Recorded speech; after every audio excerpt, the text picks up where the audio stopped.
Seconds for me to hear it. Check 1, 2.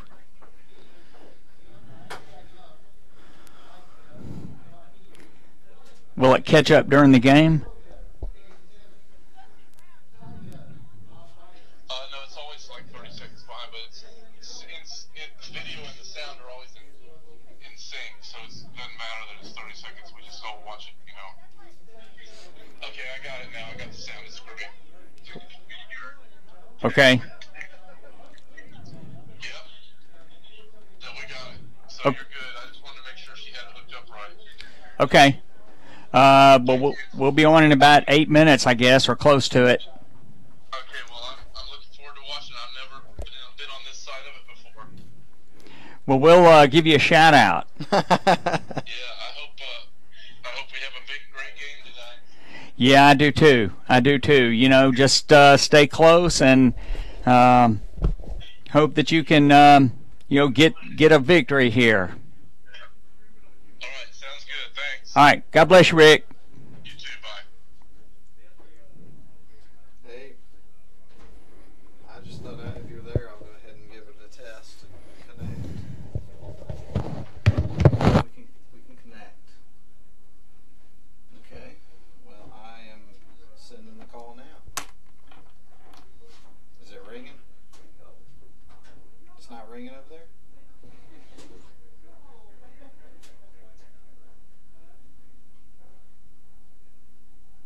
Oh boy, it says you're not online. Oh boy.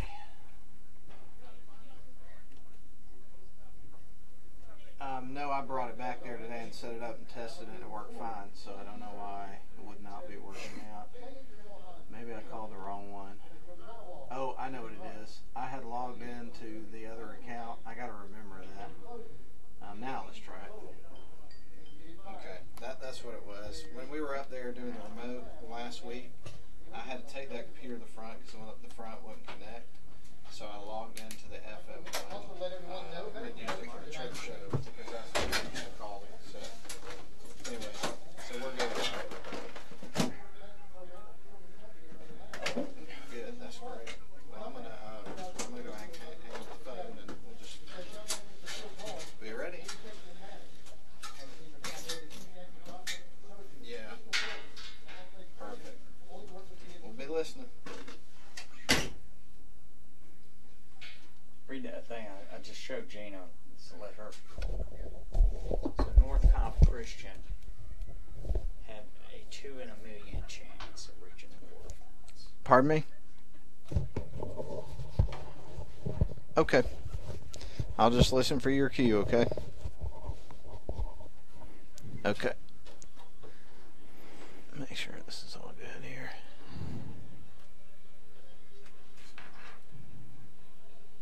Check. Okay. Oh. Short cord.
Thanks.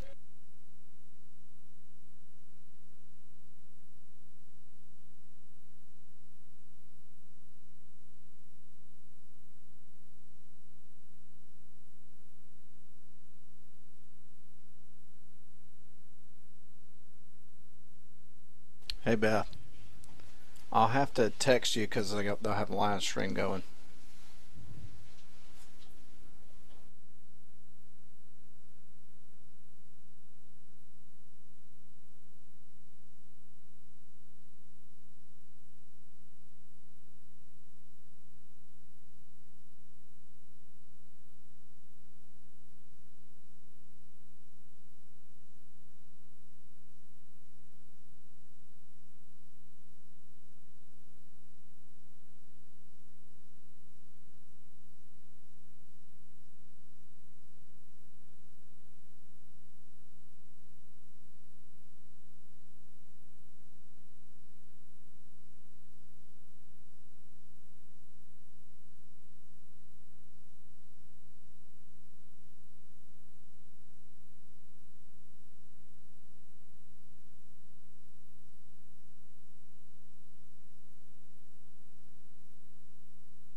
Hello again, everybody, and welcome to another night of high school football in Northwest Georgia. Actually coming from more middle Georgia tonight. I'm Steve Conrad. I'm here tonight with Matt Davis to bring you the quarterfinal game between the Darlington Tigers and the Eagles Landing Christian Academy Chargers. If you want to listen to tonight's broadcast via WLAQ, go to the TuneIn app. You can download it to your mobile device, TUNEIN, TuneIn app, and search for WLAQ. The game is also being streamed live for video on R. Swiger, numeric 1, on YouTube. So just open the YouTube and go to search for R. Swiger, numeric 1, and the Darlington ELCA game, and we will call them ELCA from this point on, will be there live. Matt, down here, quarterfinals. Darlington has not played ELCA since 2013, and Darlington lost 24-10 in the quarterfinals then. This is a powerful team. In fact, we thought last week with the three-headed dragon that we had from Aquinas that we were up against some tough guys, but here we've got people who are just unreal. This is a much bigger dragon.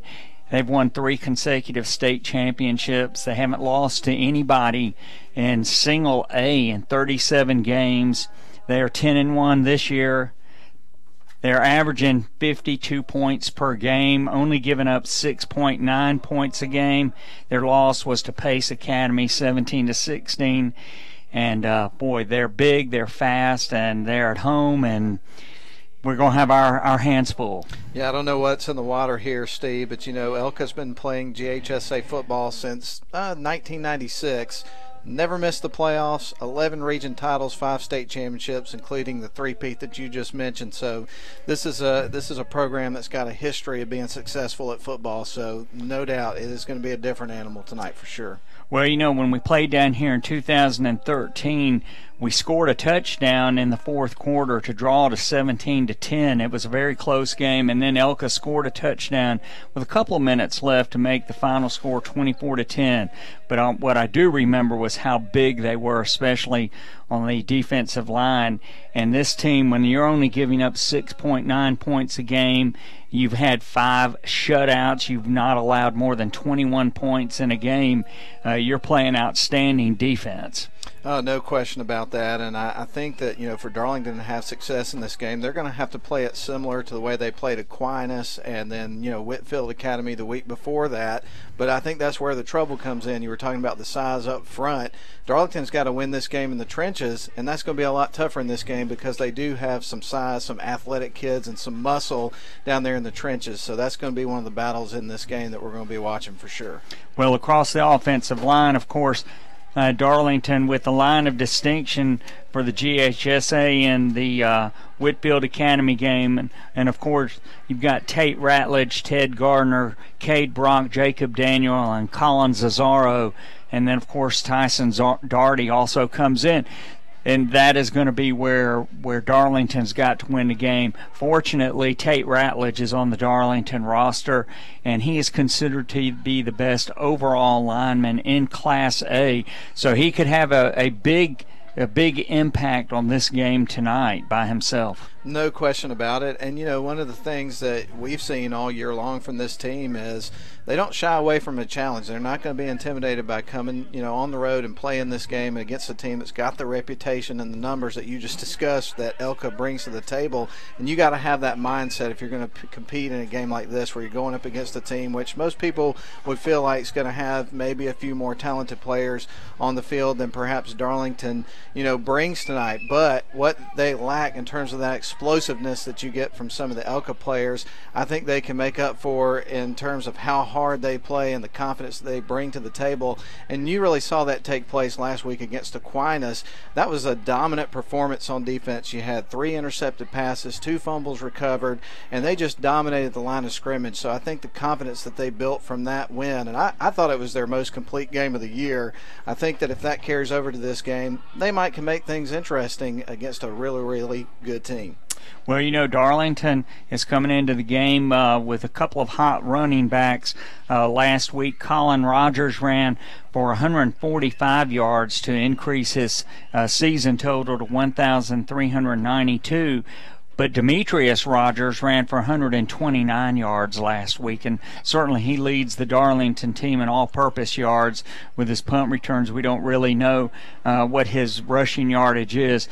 But those 2 players are key for the Darlington Tigers tonight from the offensive side, because if we're going to manage the clock and try to keep ELCA's offense off the field, we've got to make first downs and move the chains, and it's got to be done on the ground. No doubt, and you can't be one-dimensional. And I think that was the difference in the game last week than what we've seen the last several weeks was Demetrius Rogers having a breakout game. We've seen what he's capable of. We've seen some plays where you could see flashes of his explosiveness, but we haven't seen just a breakout game like we got from him last week, and that was just what the doctor ordered at the right time. So hopefully some of that, again, carries over to this game, because again, you got to be more than one-dimensional, because against a team like this that's as physical as Eagles Landing Christian Academy is, they're going to find a way to bottle up Colin Rogers somewhat. So you got to have somewhere else to get some production, and hopefully Demetrius Rogers is going to be one of those sources again. Yeah, and the other thing on offense, of course, Frank Manning, he's grown up since Griffin Brewster got hurt. He's grown up so much and manages the game so well, doesn't make a lot of mistakes, and he's making really good reads. And he may end up having to keep Darlington in the game with his arm tonight to take away that certainty that Darlington's going to run the ball. No question about it, and I think he hit the nail on the head. And when you mention Frank and what he's done for this team throughout the year, I mean, think about all the adverse situations that Darlington's had throughout the year, going back to week 2, and what they have had to overcome to end up in a situation where they're 9-2, they're playing in the quarterfinals for the 2nd year in a row.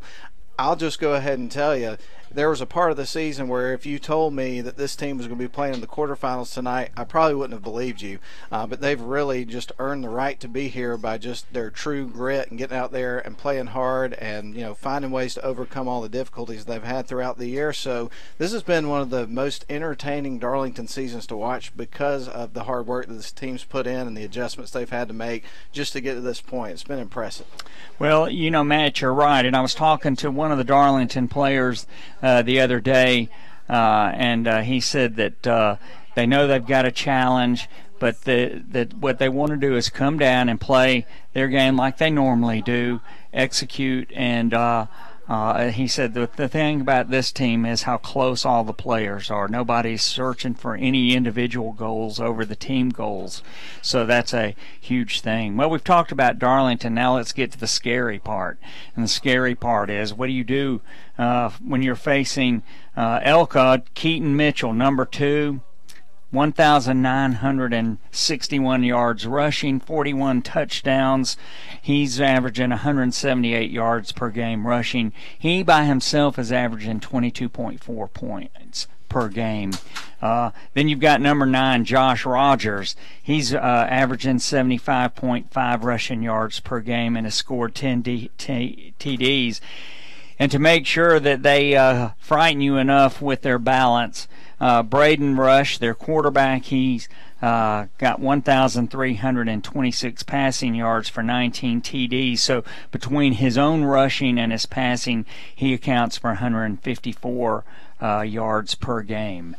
So, you know, this is one of those things you can't key on one person, but if you are going to stop somebody, you have got to stop Keaton Mitchell. No question. Another player worth mentioning, no question about, is number 6, who is a wide receiver and also plays in the secondary on defense. His name is Justin Menard, and he's committed to go to Central Florida, which is a team that has definitely, you know, made some headlines here lately. That kid had 28 offers as a 3-star recruit, but he's going to UCF. So there are a lot of stories like that with some of the players on this team that are going to be playing on Saturdays. It's big schools. Yeah, and you know, Darlington's got you know, Tate Ratledge and a couple of others. But this is a game now. You just come in. The weather is not really that bad, but it's not that good. It's drizzling. It's a cold night. You've got to come in and you've got to play a flawless game, not turn the ball over, and minimize penalties. And, of course, that's true of any game, but it's even more true tonight. Well, Steve, we've got about 3 minutes until this game kicks off, believe it or not, so we should send it back to the studio and hear a word from our sponsors. They made it possible for us to be here, and we certainly appreciate them being with us throughout the year. So let's take a break. All right, we'll be right back after this commercial break.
All right, we're back here at Commitment Stadium on the campus of Eagles Landing Christian Academy for tonight's game between the Crusaders of ELCA and the Darlington Tigers. We'll go through the captains real quick. For Darlington, Rhett McDermott, Barrick Wade, Tommy Athan, Roth Wilcox, and for the home Crusaders, Josh Rogers, Cody Carter, Jonathan Youngblood and Braden Rush. And Matt, I'm going to say up front, I'm going to have trouble with the numbers.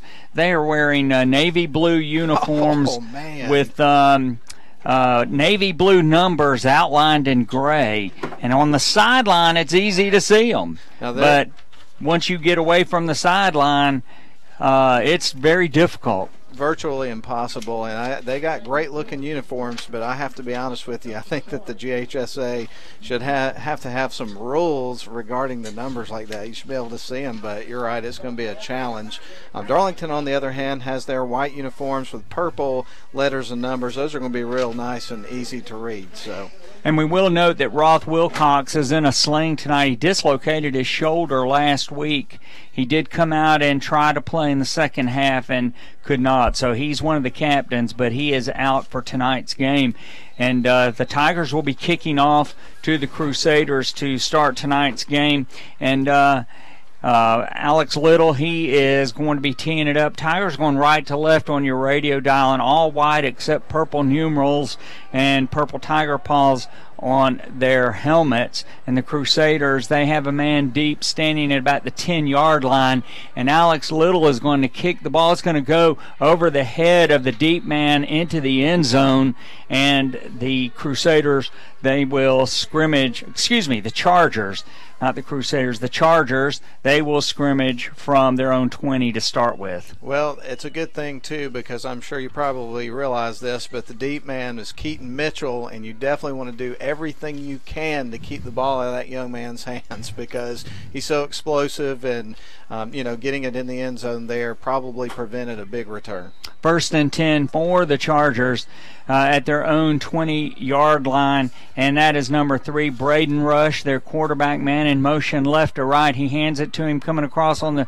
jet sweep, and he weaves his way into the Darlington secondary, and he keeps his legs moving even though a pack of white jerseys were on him out to the 31, and it'll be a first down for the Chargers. Yeah, close to an 11-yard run to open up the first drive of the game. Obviously, we've already seen on that first play the kind of explosiveness this offense has. No doubt the defense has got a lot of work to do in this game. 1st and 10 at the 31-yard line of the Chargers, just into tonight's ball game. Glad to have you with us wherever you are. And this is going to be a handoff to the halfback running to this side. He's broken into the secondary. That's Keaton Mitchell, and he is going to run for a 79-yard touchdown. And that is exactly what Darlington did not want to start tonight's game. Yeah, big run, and again, that was the gentleman that you talked about that had over 1,900 yards coming into the game, so more than likely we're going to see him eclipse 2,000 tonight, and that's a good thing if you're an ELCA fan, but man, what a big way for them to open up this game and score very quickly. We haven't even played a minute yet. Yeah, and if you're a Darlington fan, you're just saying, rats, that's exactly what we didn't want to have happen tonight. But he took the handoff, came to the near side, and wound his way through the secondary on a long touchdown run. The point after will be put up by Austin Reed. Let's see, here's the snap. It's down. Oh, it was a bad snap.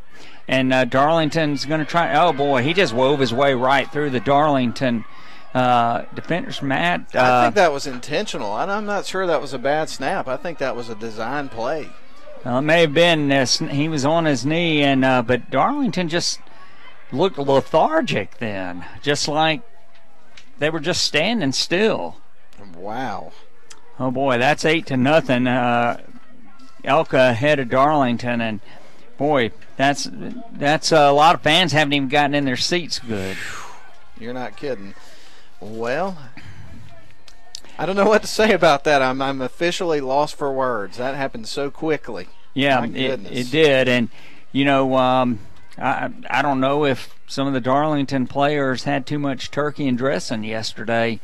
But on that point after, when he picked that ball up, it just didn't look like there was a lot of energy. No, definitely not. Kind of caught him flat-footed, and just like that, you mentioned it, 8-0, and we hadn't even played an entire minute of the first half yet. Yeah, 11:23 in the first quarter, and ELCA up 8-0, and the kick from ELCA.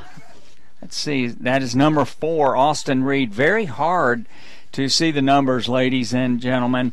But he has 81 points this year, and it's going to be a high end-over-end kick, and the referee is calling timeout. There's a flag down, and let's see what it is that they're going to call. Illegal procedure against ELCA. They didn't call offsides. There must have been, I'm not sure what the illegal procedure rule is, Matt, on kickoffs in high school. And I don't know if you noticed this or not, but the wind has really kind of picked up. The flag is almost standing sideways, and we've got this misting rain coming in, so the conditions are certainly not optimal for this game. No, they're not, and the temperature was about 45 degrees when the game started, and like Matt said, there's a nice breeze tonight, so this will be the coldest temperature for the Darlington Tigers this year, and this is going to be a high end-over-end kick. It's a short kick. It's going to come down to a man at the 31, and he's cutting upfield, and I believe that's Luke McDermott.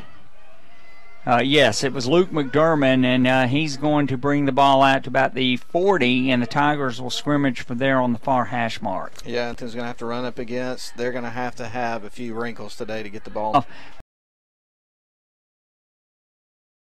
To the left halfback, that's Keaton Mitchell, and he is going to be out to about the 43-yard line. And right now they're just gashing the Darlington defense, Matt, for big yards. That was actually, I think, Justin Robinson. Or is that Keaton Mitchell? Keaton Mitchell. Yeah, it was Keaton Mitchell. And Tommy Atha wrapped him up and brought him down, but he was just carrying him with him. So not only does he have the explosive speed, but he's hard to bring down to the turf as well. All right, this is going to be a 1st and 10 for the Chargers at their own 44-yard line on the near hash, and they are up 8-0. 2 wide outs to the far side, 1 to the near side. Man comes in motion to this side, straight up the middle, and this is Keaton Mitchell, and he is running down the near sideline, and he just ran through an arm tackle by Kobe Nick. This is one of those games where every single little break you can get. Ran through Darlington like Darlington's just a scout team. And we haven't seen that happen this year. There have been a couple of teams that, scored a lot of points on them, but hadn't seen big explosive plays like we've seen so far in this one. All right, Darlington with 3 down linebackers coming up and rushes. He's going to throw the ball downfield. He's got a man in the end zone. Incomplete. And he had Casey Gunn beat. Casey caught up to him, Matt, and knocked the ball out. And a good play by yard line. The line to make is the 10. So it to him on a speed sweep, and he is weaving his way through the Darlington secondary, spins, and he's down to the 10-yard line, and that's going to be a 1st and 10. And I didn't see who that was, what number it was, Matt. It was Josh Rogers. You talked about him in the pregame, and we just saw what he was all about. And, I mean, my goodness, they just can't wrap these guys up and get them down. Yeah, Darlington looks like they're just grabbing air right now. All right, 1st and 10 1st and goal for ELCA. At the 10-yard line, rush in a shotgun formation. Darlington bringing up extra people. Cam Watson jumps offside when people go in motion, so encroachment by the defense, so it'll be 1st and goal from the 5. Well, this has been an interesting first 4 minutes of the game, Matt, and boy, Darlington looks unfortunately pretty overmatched right now. They're going to hand it to Keaton Mitchell. He's just sidestepping and weaving his way into the end zone for a touchdown, and the Chargers extend their lead to 14-0 with 7:53 to play here in the first quarter. Yeah, and they made a few mistakes on that drive with some penalties, and it didn't really make a difference when all was said and done. And you're right. If Darlington doesn't figure out some way to kind of readjust some things a little bit here, this could be a really, really long night for them.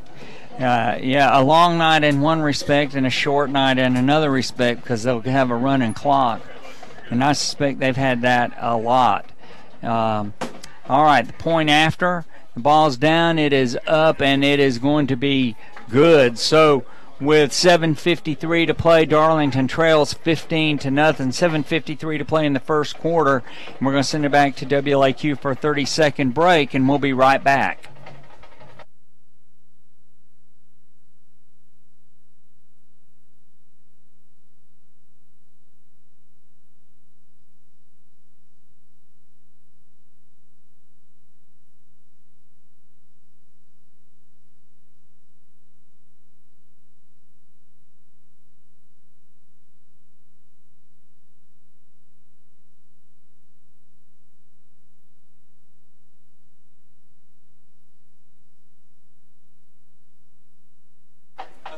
All right, we're back here at Commitment Stadium on the campus of ELCA's school, where Darlington trails 15-0 in this quarterfinal game with 7:53 to play here in the first quarter.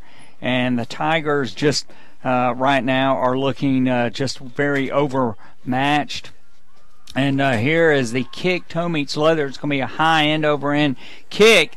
And the Tigers have a little confusion out there in terms of who was going to field that ball. And it was fielded finally, cleanly by Barrick Wade. And he dove onto the ground, Matt. And the Tigers will scrimmage from the 31. Well, I guess if you could find one bright spot so far in this game for Darlington is field positions worked out. They had it on the 40 to start their first drive. Of course, that ended up in a 3-and-out, and now they've got it on the 31-yard line. But they have got to find a way to get a drive going, get some first down, take some clock, and stop the bleeding and give that defense a rest. Yeah, and you just got to focus on individual plays. You're trailing 15-0, but that's not as important as just executing on each play that comes up to you. All right, it's going to be a 1st and 10, and now the referees are calling timeout. Darlington called a timeout. Back here on the campus of the Eagles Landing Christian Academy School. On the right now, Colin Rogers goes to the right and hands off to Colin Rogers. He tries to cut it up inside. There's just nothing there. And, ELCA's just bringing up a lot of people right now to stop the run.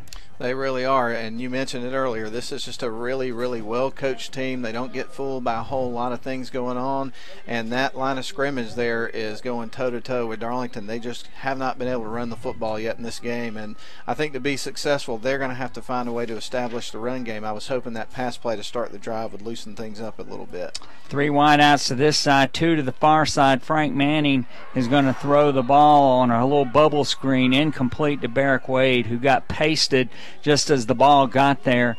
And, boy, the reaction of the ELCA cornerback was amazingly fast. And you were talking about timing earlier being a factor, and it just seems like you can't get the ball out quick enough against this team, and of course their defense is just so quick.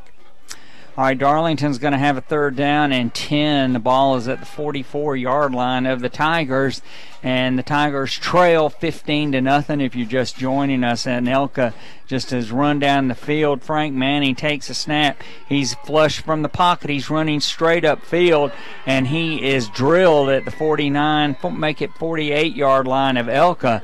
He's got a nice gain, Matt, but he's a couple of yards shy of the first down marker. Yeah, but I think that's one of the things it's going to take for Darlington to get the ball moving down the field is sometimes, Frank Manning's going to have to bail out and make something out of nothing, and he did there. But like you say, they're still going to have to punt the ball away.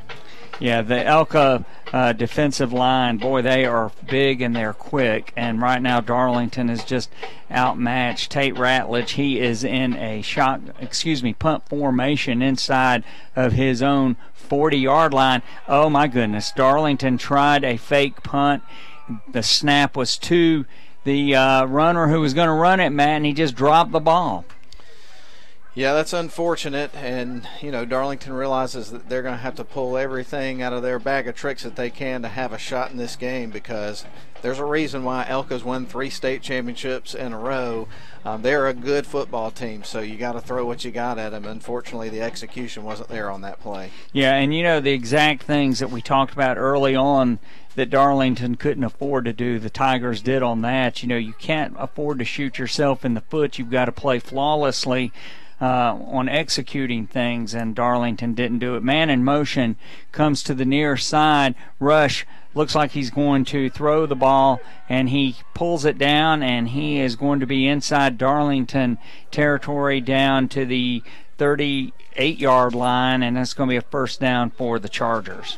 And, it was just a perfectly timed play by the quarterback. He saw the lane open up, knew it was there, and got another big play. There's so many guys you got to account for with this ELCA offense.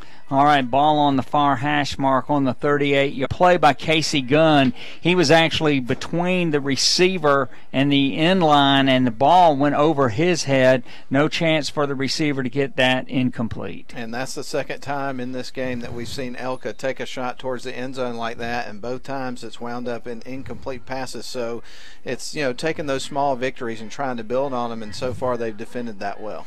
All right, Tate Ratledge swapping places around with Cade Brock. Darlington with 3 down linemen, linebackers coming up, man in motion left to right. Rush hands it to Keaton. Keaton just turned the jets on. Touchdown. Of course, that's the problem, though. They have a stop on the pass play like that. Next thing you know, Keaton runs the football, and he's in for another touchdown. 27-yard touchdown. Matt, I wonder, what Custer always felt like when he looked around and he kept seeing more Indians. Oh, my goodness. All right, this is going to be a point after attempt by ELCA, and this will be number 4, Austin Reed. He has missed a couple of points after this year's kicked 1 field goal, 1 for 1 on field goals. And here is the snap. And the ball, high snap, but the ball gets down, and it is going to be good. So with 3:36 to play, Darlington trails 22-0 to the Eagles Landing Christian Academy Chargers. So we'll send it back to WLAQ for a 30-second break, and then we'll be back for more football. Don't go away.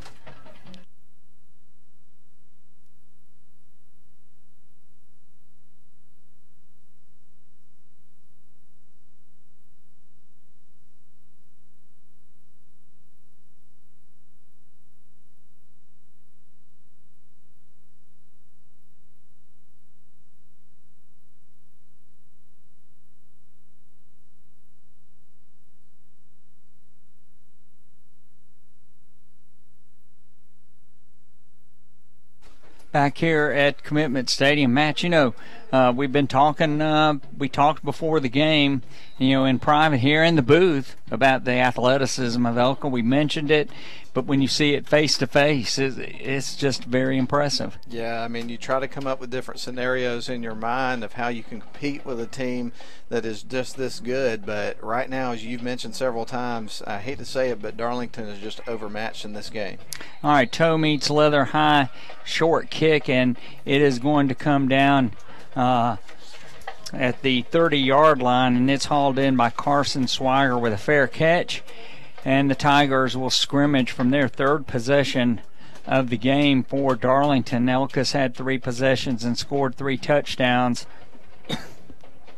Darlington when it had a 3 and out, and then had a little bit of a thing going and could not convert on a fake punt on 4th down and 2. So the Tigers are going to have to go back to work, and right now Darlington just needs to move the ball a little bit. Frank Manning rolling to his right. He's going to throw the ball short of his intended receiver out here, and that was Hampton Watkins, the junior. He was coming across the middle, and Frank trying to throw across his body to him, Matt. Very difficult throw to make. Here's a score update for you that's relevant to the game we're watching tonight. Savannah Christian is up over Fellowship 14-0 in the first quarter. The winner of this game will go on to play the winner of that one. Yeah, and Savannah Christian, Matt, is the number 2 seed in the power rankings. Oh, wow. So, that would be appropriate. The number 2 and number 3 seeds playing if ELCA holds on to this win, and we would presume from some of what we've seen that is probable. Well, not that we're throwing in the towel yet, but no. This has been a really rough start to the game. We're not even through with the first quarter, and it's already 22-0. Yeah, the challenge now is you got to put points on the board, but you got to stop them. And other than incomplete passes and one running play that went for 3 yards and one where the runner planted his foot and slipped, they've gotten more than 10 yards on every play they've had. No, and like you say, we have not seen a team this year that's had this explosiveness on offense and also physical nature at the line that's been difficult for Darlington, and that's really been their strong suit throughout the year, is that offensive and defensive line play.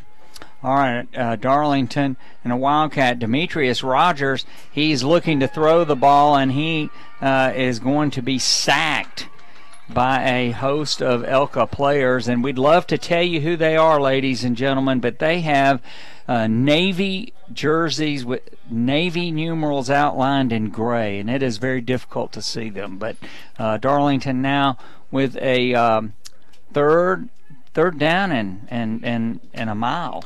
Yeah, and it looked like on that play, Demetrius Rogers, he just did not want to give up on the plan they had for that play, and perhaps he should have a few yards before he did, because that was a massive loss. It was. The line to make is the 41, and the Tigers have the ball at their own 17.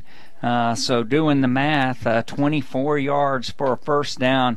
Frank Manning is back in the quarterback position. He's looking downfield. He's going to throw the ball over the head of his intended receiver. It's intercepted, and the defensive back is winding his way down here. That was really a good play by Casey Gunn, Matt, because he did not give up on tackling the man who intercepted the ball, but an interception puts ELCA in Darlington territory in good shape at the 33-yard line of the Tigers. Well, this has just gone from bad to worse and in a hurry. And, of course, you were in a situation there where you had to have a big play to try to get something going, and he put it in the air, gave it everything he had, but an interception, and this could mean another quick score here from ELCA. Yeah, that's part of the problem when you're playing a team like ELCA is you get behind and you got to take chances, and taking chances is not the kind of thing that brings good results in football games.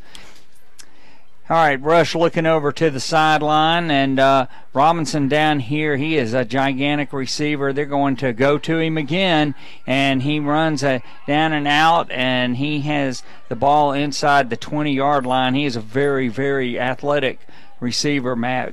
Appears to just have really big hands, and that's what you want for a receiver. No doubt, and we talk about the runners because obviously this team is primarily a running team, but they've got one wide receiver that's going to UCF, and then the young man you just talked about, Justin Robinson. They can throw the ball. All right, Rush in a shotgun, man in motion, goes right to left. They hand it to Keaton, and Keaton is going to be inside the 10-yard line down to the 9. He will be close to a first down where ELCA would have first and goal. Let's see what they mark it. Maybe it's going to be second down and short. And when you got runners like, you've seen with Keaton Mitchell and then Rogers that we talked about earlier for Eagles Landing Christian Academy, you can see why they don't throw it a ton, because they just don't have to. No, they don't. And as we said before, they are averaging 52 points per game on offense and only giving up 7 points a game. And the only loss they had 17-16 to Pace Academy early in the year. But they beat Morrow and Heritage, both of them shutouts. Let's see. Oh, my goodness, that was a great throw and catch down here to Justin Robinson for a touchdown. And, man, that was a bullet that rushed through on a little down and out into the end zone. And ELCA extends their lead to 28-0 with I'd like to say 126 left in the game, but it's just 126 in the first quarter, Matt. Or at least 126 left in the half, because the way that they're scoring at will, we talked about how they're averaging over 52 points a game. They're on pace to score over 100 points in this game. Yeah, they really are, and I guess the only way people keep them close is the running clock. And that's go ahead. Well, it's ball's down and it's up for a extra point that's good. So, ELCA 29, Darlington nothing with 1:26 to play here in the first quarter. And we're going to send it back to WLAQ for a 30-second break, and then we'll come back. Don't go away.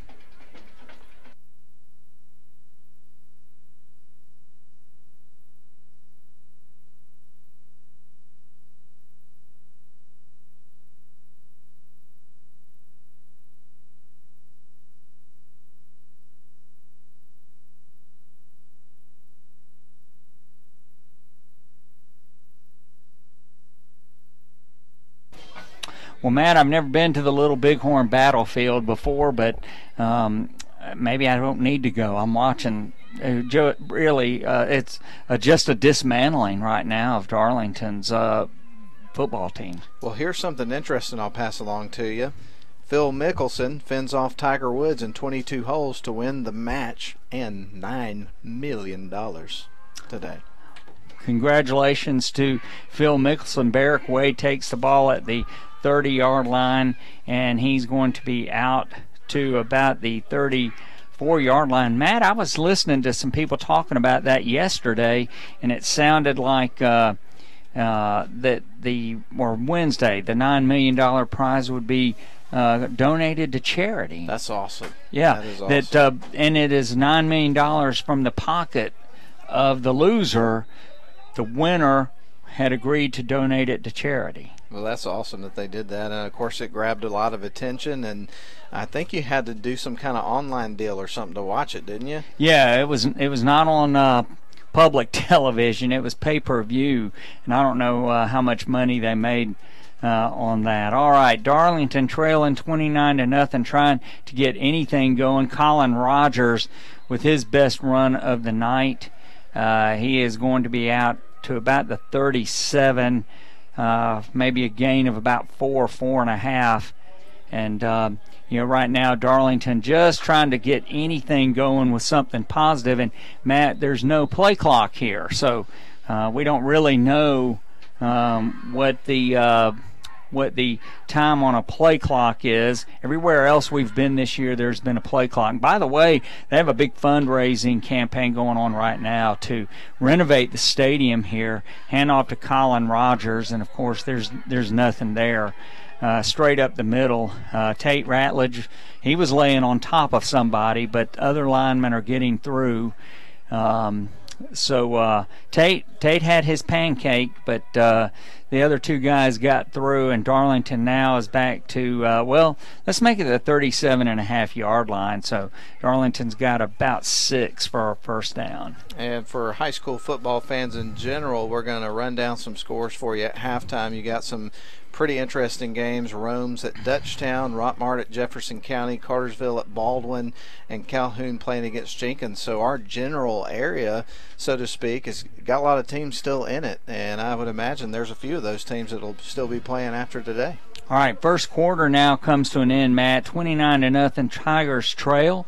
We're going to send it back to WLAQ for a 30-second break, and then we'll come back for the second quarter and to talk about what we'll be doing at halftime.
All right, back here at Commitment Stadium on the ELCA campus, Tigers trail 29-0. Matt, here's the carnage of the first quarter.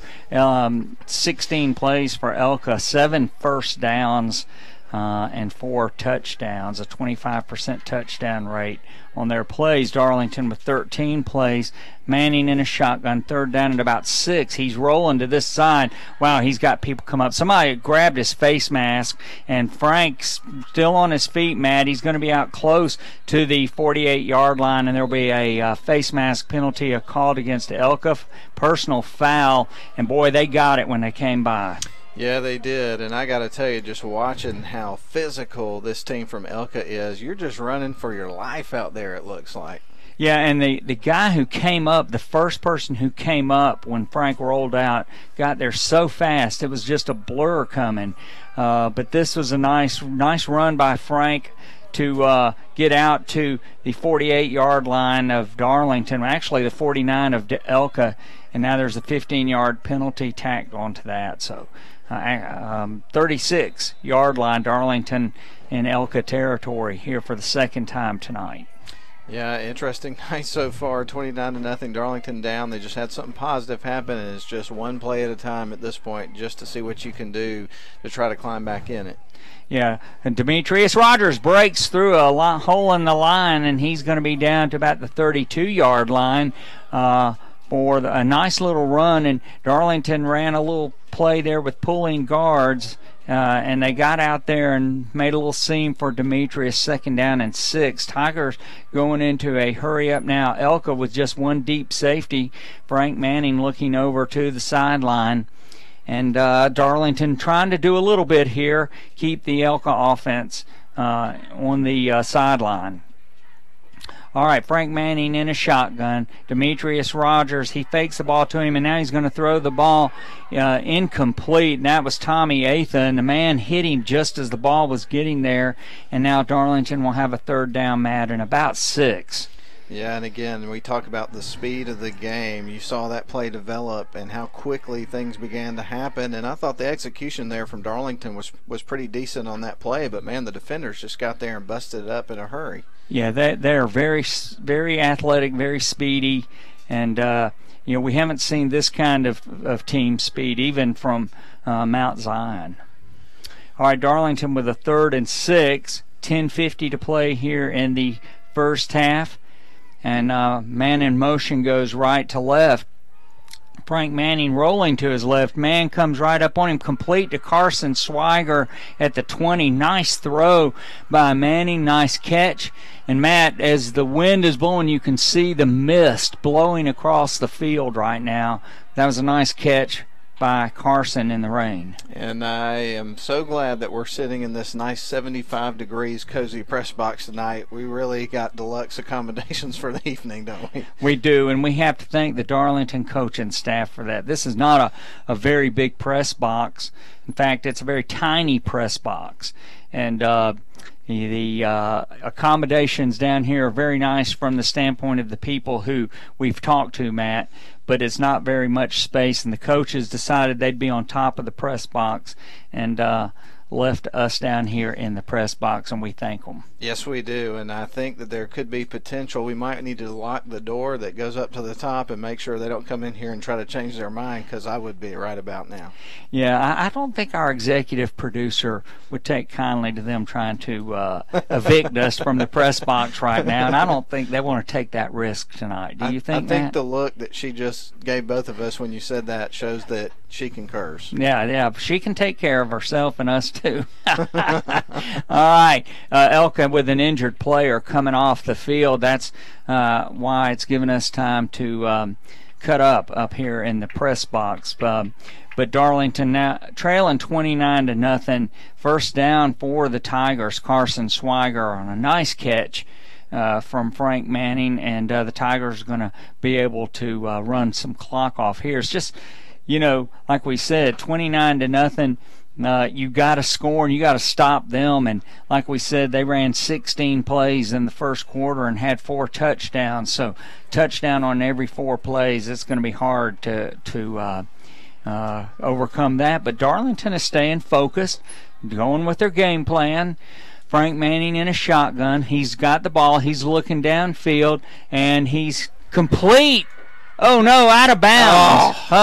It was complete to Casey Gunn, but there was a flag on the play, and while they're sorting out what it is, let's talk about the referees tonight, Matt. Referee is Eric Avens. Umpire is Chad Young.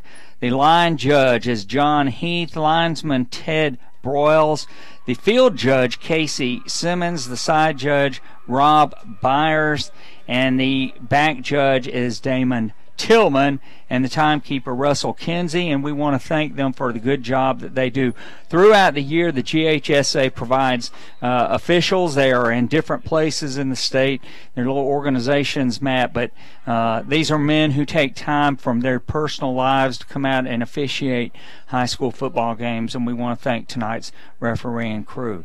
Penalty against ELCA moves the ball inside the 10 where the Tigers have a 1st and goal. Colin Rogers comes in motion. Then he's beside Frank Manning, and Colin Rogers gets the ball, and he weaves his way past a couple of men who shot the gap and got down to about the 7. He might have gotten 1.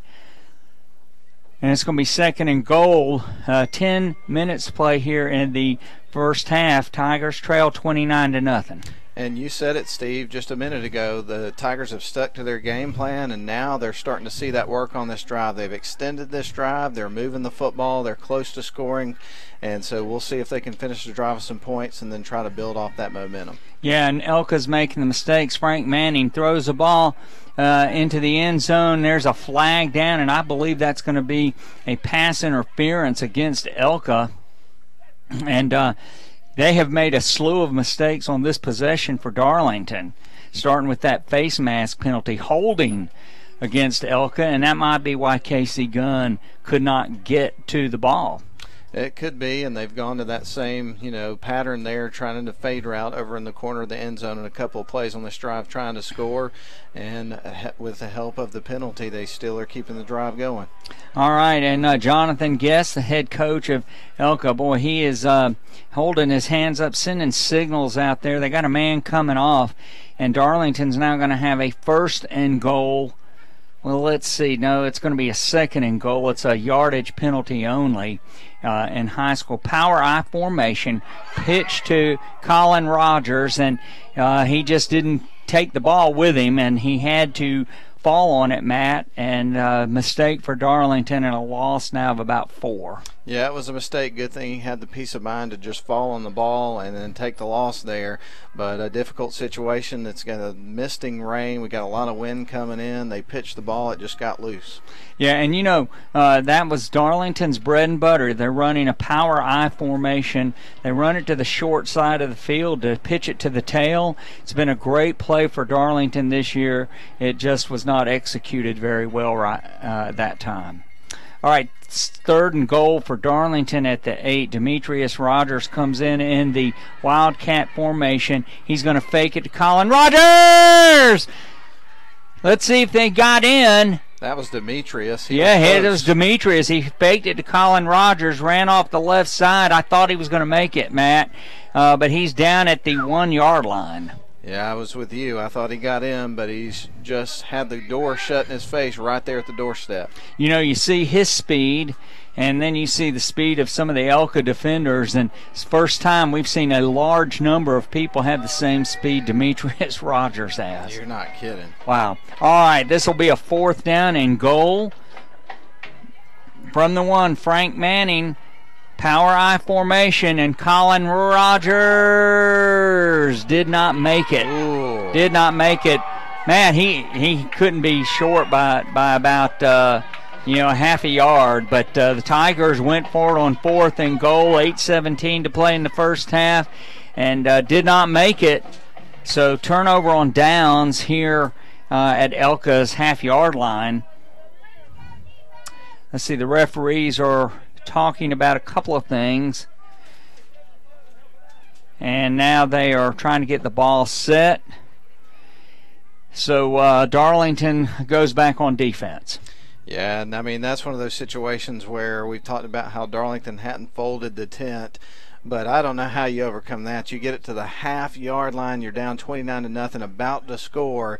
That has got to be about the most dejected you can feel out on a football field. Yeah, and it's one of those things that you've got a little positive stuff going, and then you can't punch it in. So let's see how the Tigers respond. And thus far, ELCA's moved the ball very effectively. Like we said before, in the first quarter, they had 16 plays and scored 4 touchdowns and had 7 first downs. So that kind of tells you a little bit about what happened. Tommy Atha having a long conversation on the far sideline. And while we've got a break in the action, Honeymoon Bakery, icing on the cake player of the game coming up. I want to thank Kevin Dillman and for sponsoring that all year long. What a great thing for the Darlington players, and those young men really, really want that certificate. They really do, Steve. And, I mean, I guess the one thing that we could say about this situation that is positive is they've got them pinned up to the half-yard line, so a safety would definitely turn things around a little bit here. So maybe we'll get to see that take place. Man, I love a positive outlook, and, you know, we've had it all year. This one's going to be a tough uphill climb. ELCA with they're at the inside their own quarterback rush, inside his own end zone, and he breaks free. He's running down the far sideline, and he's finally pushed out of bounds. There went that safety I was just talking about. But again, Rush, he took the ball on a quarterback keeper, and he just broke free off the right side of the Darlington line, got knocked out of bounds, or stepped out of bounds at about the 34. So ELCA has a 1st and 10 at their own 34. Yeah, I guess the remedy to being backed up against your own goal line at the half-yard line is to break off a 34-yard run on the first play. All right, 1st and 10, Rush coming to this side. He's throwing the ball complete to a man out here on the 46, and he is going to be inside the 45 down to about the 41-yard line. And Matt, is that number 12? It is. It's Devin Dorsey. And what I was just thinking there after we saw that play is, where did he come from? Because I don't think we've seen any plays to him in this game. We've been calling number 22's number, Justin Robinson. How many more of these guys do they have? Yeah, they're just coming in and out of, or are they coming out of that tent? They just coming up out of the ground? I don't know where they're coming from, but boy, they've got some great athletes at ELCA, and they're very well coached. Very well coached. Hand off to Justin Keaton, coming to the near side. He is just, he just stops, starts, hesitates. Really, really great. He's over 2,000 yards for the season because he came into tonight's game, Matt, with 1,931. So, yeah, of all the runners that we've seen this year, he's far and away the best, and we've seen some good ones. Yeah, boy, we have. A couple of people we hope we never see again. All right, Rush in a shotgun, 1st and 10 at the Darlington 29. Keaton, he is inside the 25 down to the 21-yard line. Oh, Keaton Mitchell. Keaton Mitchell. Last name's Mitchell, so I'm sure he won't object to us calling him by his first name, but Keaton Mitchell. All right, and he's not got a first down. It's gained down about 6 to the 23. Clock ticking away, 6:50 to play here in the first half. Darlington trailing 29-0. Speed sweep to this side. Darlington had it well defended. The Tigers just not able to bring these runners down. Rhett McDermott grabbed him and couldn't bring him down. He's down to the 15-yard line, and I can't get his number, Matt. That was Josh Rogers on that play.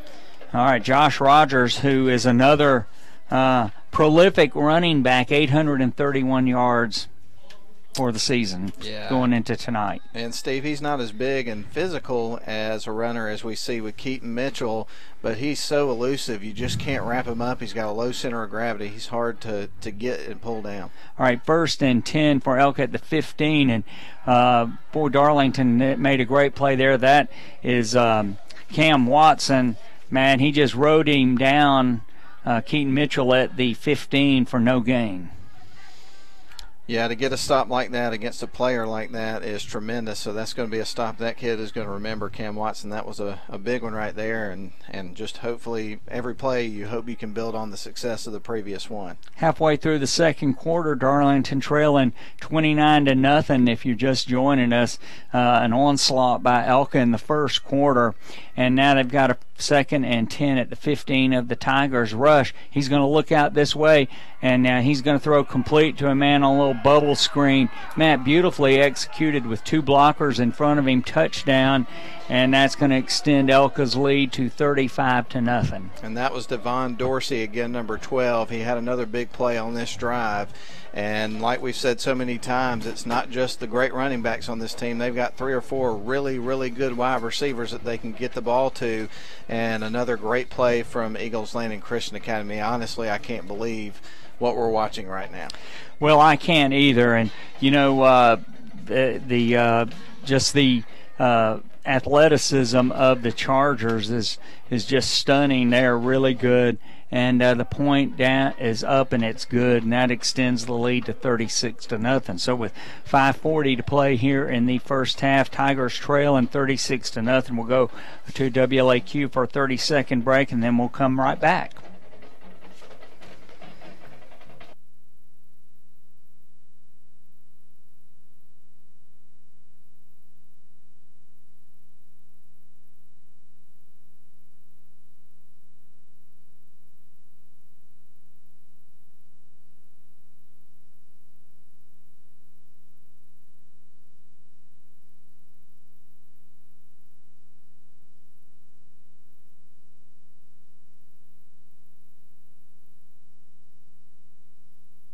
All right, back here at ELCA, Darlington trailing 36-0, and number 4, Austin Reed, he is about to kick off to the Tigers. Most of his kicks tonight have been short. Ball is on the far hash mark. He approaches the ball, toe meets leather, high end over end kick. It's going to come down right into the middle of the field.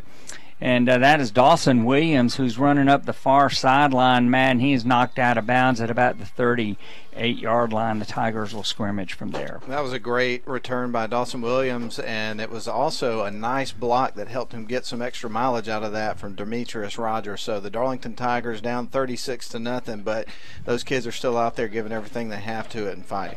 All right, and at halftime we'll be going over the stats of the first half and our halftime feature tonight.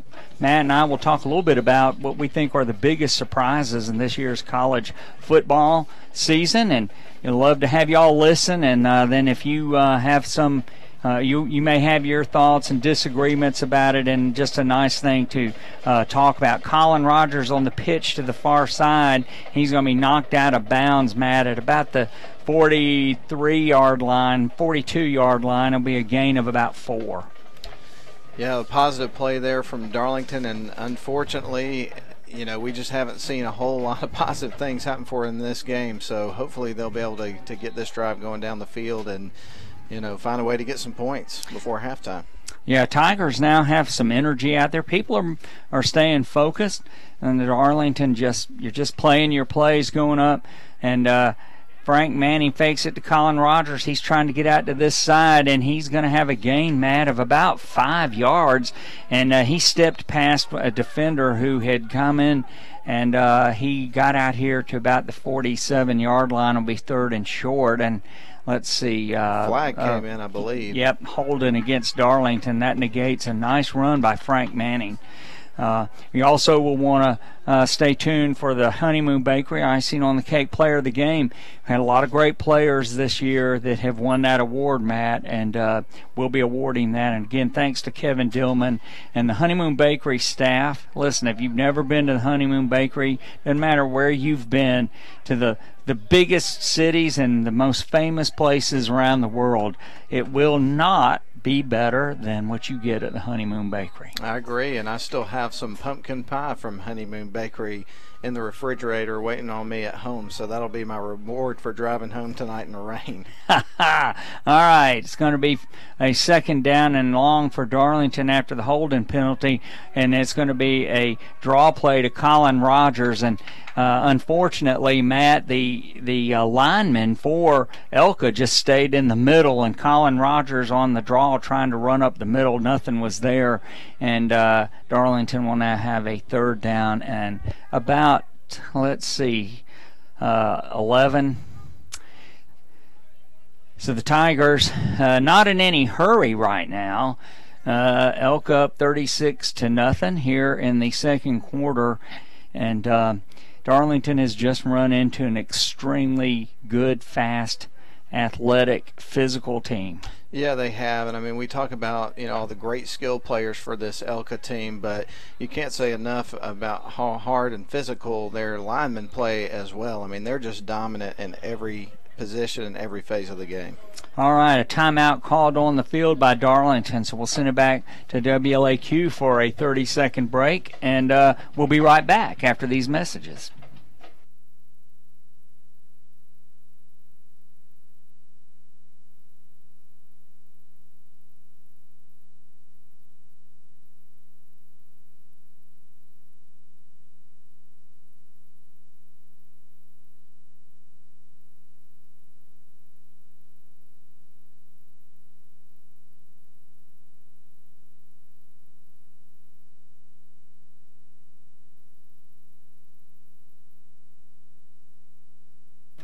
All right, back here at ELCA. And, Matt, you got some scores for us? I do. I just checked on the Rockmart game, and right now Rockmart is up over Jefferson County 21-7. And I got to tell you, Steve, I haven't seen this Rockmart team play this year, but I have followed them pretty closely. I just have a hunch that team is a team of destiny this year. I hope they get a championship this year. That'd be nice to see. All right, Frank Manning looking downfield, got a man on him, flushes him from the pocket. He's trying to get by another man. He does, and oh goodness, he gets smacked by two people at about the 39-yard line, and he got a yard or two, Matt, and slipped by a couple of people, but he really took a shot, and it's going to be 4th down and about 9 for Darlington. Yeah, it kind of makes me think about that oldie song, Nowhere to Run To, Nowhere to Hide. You know what I'm talking about.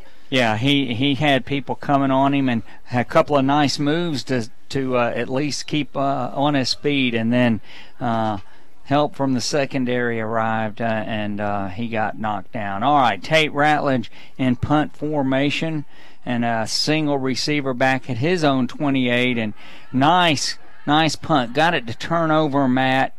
And bounces on the wet turf and just kind of dies, and ELCA will scrimmage from their own 26. Well, the good news is we're almost to halftime, so maybe they'll be able to stop the bleeding before we get to that point. And one of the things we always talk about halftime is how good the coaching staff is at Darlington of making adjustments. What kind of adjustments can you make for what we're watching tonight? I don't think there are adjustments that can help this situation too much. Well, you know, if you can get the rules changed for when underdogs get touchdowns, they get 20 points instead of 6, that would be a good start. All right, ELCA, Braden Rush, he is in a shotgun formation, man in motion right to left there, handing it to him on a speed sweep. Darlington has it well defended, and he's going to get a gain maybe of about 6 or 7, and the Tigers really closed well on that, but they're being pushed back off the line, so you know, a good play is just a gain of 6. And right now, if you're Darlington, you just have to have small goals. The first thing is to, you know, get a stop, keeping them out of the end zone in the last 2 minutes and 45 seconds of this half. All right, ELCA has 3 timeouts, and they're going to hand it to Keaton Mitchell. Keaton Mitchell weaves through the Darlington secondary. He is on his horse, and he is going to have a touchdown. There will be a flag down. I think this is going to come back. But I will tell you, Matt, when he hits the line and turns the Jets on, he is really amazing. Holding penalty against ELCA, so that will bring that back. But, boy, that was a nice run. Yeah, and somebody's going to get a heck of a football player with Keaton Mitchell. I know he's got one offer from East Carolina, but there are a lot of other schools that are looking at him right now, and he is a junior. It's going to be interesting to see where that young man ends up. We're going to hear about him on Saturdays for sure. Absolutely, and we're going to hear about several ELCA players on Saturday. And the winner of tonight's game faces the winner of the Fellowship Christian Savannah Christian game. Matt's getting the score for us on that right now. College football, Virginia Tech comes back and beats Virginia in overtime. And, Matt, I don't believe Virginia has beaten them in 15 years. Has it been that long? It has been a long time. And sideline warning against the ELCA bench over here. Yeah, and Virginia was ahead in that game 28-24 late, and it got Virginia Tech went up 31-28. Then there was a tie, and in overtime Virginia Tech wins 34-31. And of course Texas won today to get themselves a spot in the Big 12 championship, which will be played next week. Won't be a defensive show, whoever is their opponent. All right, his handoff to Keaton from Rush. He's coming through the Darlington secondary, and he's finally tackled at about the 45-yard line. That's actually to Josh Rogers. Again, Matt, you know, it doesn't matter who you try to target as the person you got to stop. There's always somebody else coming. Yeah, it'll be interesting to see as this game goes on who else's names emerge as players to watch for this ELCA team, because they're getting lots of guys involved in it for sure. They are. Hey, Matt, have you ever wondered why they call the people who run defenses in the Big 12 defensive coordinators? Because I'm not sure that any of them coordinate anything. You know, it's an amazing that every single team in the Big 12 takes the "we won't defend anybody" medicine. Man going deep down the near sideline, and he was covered by Barrick Wade, overthrown by Rush. And it will be a second down for ELCA at their own 45. Yeah, just overthrew him just a little bit. And I tell you what, the way that young man was getting down the field, I thought for a second there he's going to catch up with it. And that just shows you the fast wheels that he has. But luckily for Darlington's sake, it ended up an incomplete pass instead of a touchdown. All right, speaking of the Big 12, Oklahoma and West Virginia playing tonight. They're tied at 7 with 5:50 to play in the first quarter.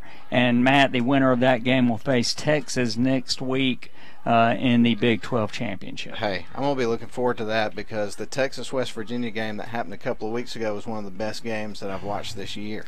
All right, Darlington comes rushing through. Rhett McDermott and Tommy Atha, they tackle, I think that's Keaton Mitchell, but I can't read his number. But whoever it is, they tackle him for a huge loss. So yep, that's going to be a loss, Matt, of 5. So 1:25 to play here in the first half, and this is going to be a 3rd down and 15 for ELCA. Yeah, and for Darlington to just have an opportunity here to get a stop, they hadn't been able to do that so far throughout this game against this ELCA offense. So that would be a victory going into halftime. 2 wide outs to this side. One goes in motion rush, trying to look for some body to throw the ball to. Now he's trying to get some running room, and he's going to be tackled at about the 46-yard line, and he's going to be short of the first down by 9. He is not getting up. Now he is.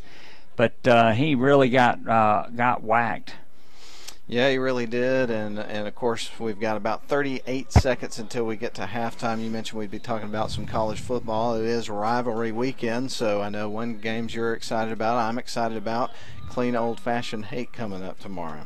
Yeah, up there in Athens, and now there's a timeout on the field. And, you know, Matt, it's hard to believe that the college football season is winding down. Tomorrow is the last weekend, really, of regular season games. The Army-Navy game still remains to be played, but tomorrow will be the end of the regular season for the major conferences. The Ivy League, I think, finished last week, and then the championship games, but it seems like just yesterday that college football was getting started. Yeah, it slips by very, very quickly, and I mean, it's been a fun season. There's a lot of interesting things still to take place. I think they probably have 40 bowl games that we'll be paying attention to during the holiday season and everything like that. So still some football to play, but you're right, it's going to be over in the blink of an eye. And at halftime, after we talk about statistics from this game and have our sponsors with their messages, we'll be talking about what we consider to be some of the biggest surprises of the football season. And it's always interesting, Matt, when you look back on the season from the beginning, going all the way back to the first games and what people were expecting, and then you get down to this point, and there's always some surprises for the good, surprises for the bad, and you know, you're just kind of shocked as you go through the season, but it happens every year. But it has been a fun year. But you know, Alabama's still Alabama. Yeah. Yeah, that's been the story of the year in one respect. Yeah, and it started last year in the championship game against Georgia when Tua came into the game and essentially won the game for Alabama with his arm, and that adds a whole new dimension to this Alabama offense that we really haven't seen in recent times. And so to have, what he brings, to the dimension of that offense, and their defense has been building steam throughout the year, I just don't see another college football team out there that I feel like could give them too much opposition. I know the Citadel last week had them tied at halftime, but then reality set in that second half. But I just don't see anybody beating them this year, Steve. Well, and that's something that we'll be talking about after this half comes to an end. It's going to be a handoff to Justin Keaton coming to this side, and Keaton Mitchell. Boy, I've gotten his name. It's in your head. You know what? I'm going to be calling him Buster Keaton in a minute. The old Michael Keaton, silent film star. Yeah, Michael Keaton, a modern film star. But the runner got tackled here on the near side. He didn't get a first down. Darlington will get the ball on the turnover on downs. The Tigers will get the ball first and 10, 21 seconds left here in the first half. Darlington trailing 36-0. The Tigers get the ball to start the second half. Tigers are going to send 3 wideouts to the far side and 2 to the near side. Frank Manning in a shotgun. He's got the ball, has a man in on him right away. Throws the ball complete to Casey Gunn, who falls down as he gets the ball. And the clock is winding down, and I think that will be the last play of the first half. And nobody calls timeout, and that's it. So, first half in the books. Eagles Landing Christian Academy Chargers 36, Darlington nothing. We're going to send it back to WLAQ for some commercial messages. We'll come back to go through the halftime stats. Look forward to you staying with us. We'll be right back after these messages.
And they're quick on the line of scrimmage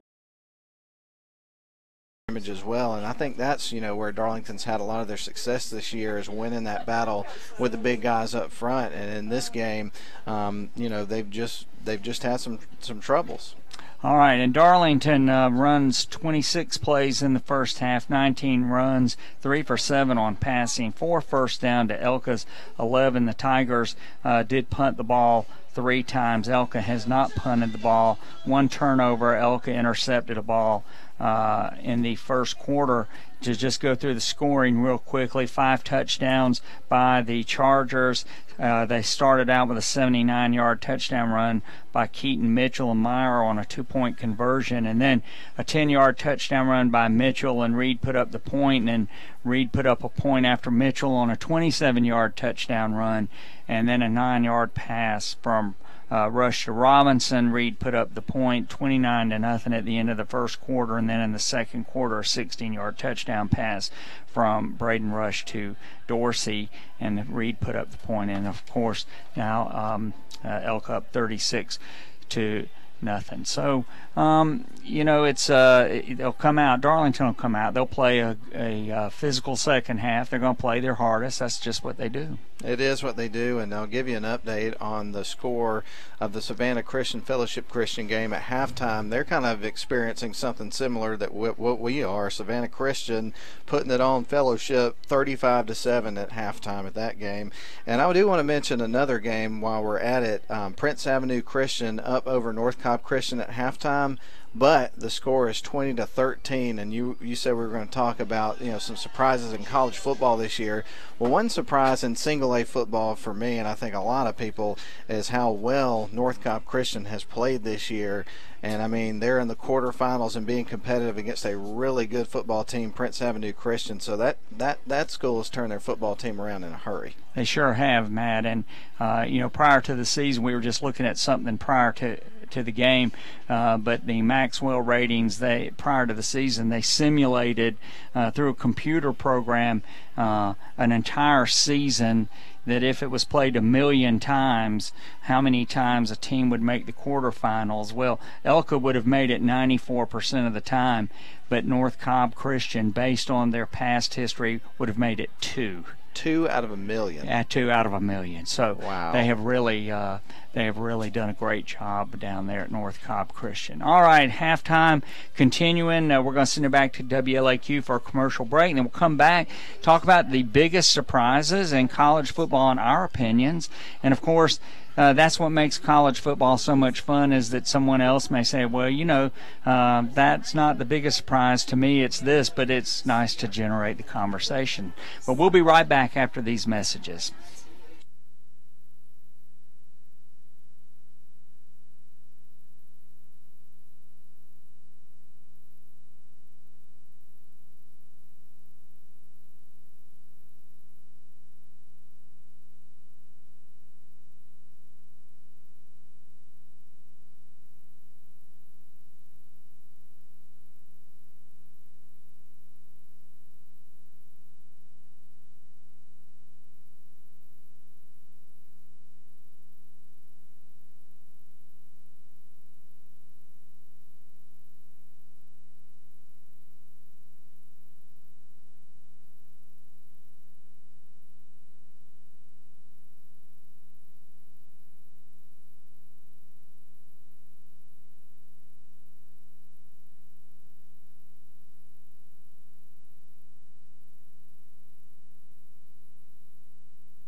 All right, back here at ELCA, Darlington trailing 36-0 at the half, and as halftime continues, college football winding down. Matt, biggest surprises. What I'll let you go first. Biggest surprise to you in the college football season? Oh, man. I don't know. I feel like I'm kind of on the spot just a little bit with that question. But I guess one of the ones for me would be the fact that Notre Dame at this point is undefeated and where they are. And, if they can win out, they're going to be headed to the college football playoff. And so to me, that's been a pleasant surprise. I know that Notre Dame's one of those teams where people feel one way or the other. You either love them or you hate them, but I happen to fall into the category of people that really, really likes, the Fighting Irish. So it's good to see them get things turned around, because I thought that Kelly's days were starting to be a little bit numbered there, and now I would assume he's looking like a hero to their fan base. So I mean, they've really got things headed in the right direction, and I really like watching their quarterback. He's an outstanding quarterback, and they've even proven this year that they can, play some good football without him in the game. So I think that just shows you what a good football team that they really are. Now, do I think they're ready to challenge Alabama? No, I don't. But I've enjoyed watching them play this year. Well, I agree with you. That's one of the surprises that I had on my list. One of the surprises I had thought of was how badly Virginia Tech has looked this year, particularly on defense. The first game of the season, if you look back on it, they beat Florida State, beat them pretty soundly, and out of the 65 plays Florida State ran, 33 went for no gain or a loss. And so after that game, everybody was touting Virginia Tech's defense, but as a whole, nobody knew how badly Florida State had dropped. And Virginia Tech, there were games that it was like they were playing no defense at all. And Louisville's defense has been bad, but it was bad last year. Virginia Tech with Bud Foster, that fall off was just amazing to me. And the loss to Old Dominion, now you look back on it, it's not as incredulous as it appeared at the time, because that team has really struggled defensively, and that shocked me. It did shock me. And you talking about Florida State, I cannot remember the last time that you saw one of the big powerhouse teams like that take just as steep a nosedive as that team has taken this year. So that definitely fits in my list of surprises this year. I didn't expect that they were going to be competing for a national championship, but I didn't think they were going to be quite in the cellar like they have been throughout the year. Yeah, and another thing that has surprised me, and I'm just thankful I'm not John Swafford of the ACC or Jim Delaney of the Big Ten, because right now, they're waking up at night with nightmares and they're eating a lot of Rolaids, because think for just a moment, Clemson undefeated, and they should beat South Carolina tomorrow, but Pitt, if Pitt were to beat Clemson, that would be such an upset. And John Swafford is doing everything in his power. That he's just saying to himself, we just can't have that happen. And then Northwestern winning the Big Ten West. That's a great surprise, a great feel-good story. But if they were to win the Big Ten championship, they would be a Big Ten champion who lost to Akron. And, Jim Delaney's got to be just like John Swafford. He's waking up with nightmares and cold sweat, because the amount of money that it would cost the Big Ten if Northwestern wins, and it upsets somebody going into the college football playoff like Michigan, and drops them down. Of course, it's a big money business. It is. And, if Northwestern were to do that, then you've got a team that lost to Akron as your champion. And Pat Fitzgerald's done a great job there. Northwestern is a good football team. But over the course of the season, you're talking about that. And that has been a surprise that they have been Big Ten Western Division champions. And and we talked about a couple of ACC teams there. I think one of the surprises for me is just how bad ACC football is right now. I mean, you've got Clemson, and then you got everybody else. I can't think of another team that I would say that's a really good football team. You might throw Syracuse into that category. There's definitely much better than they were and competitive, but then we saw what Notre Dame did to them. And so, I don't know. The ACC, the state of football in the ACC right now at this moment is as bad as I can remember it being in a while, because it's a one-horse show. It's the Clemson Tigers right now, and there's nobody that can even hold a candle to them. We thought Miami was going to be good at the beginning of the year, and that's been shambles nearly. So, well, you're right. Miami was ranked as number 8 in the game when they played LSU, got beat, and they've looked pretty bad at times. Pitt lost to North Carolina, which, other than Louisville, they are the worst team in the ACC, and lost by 45 or 46 points to Penn State early in the season.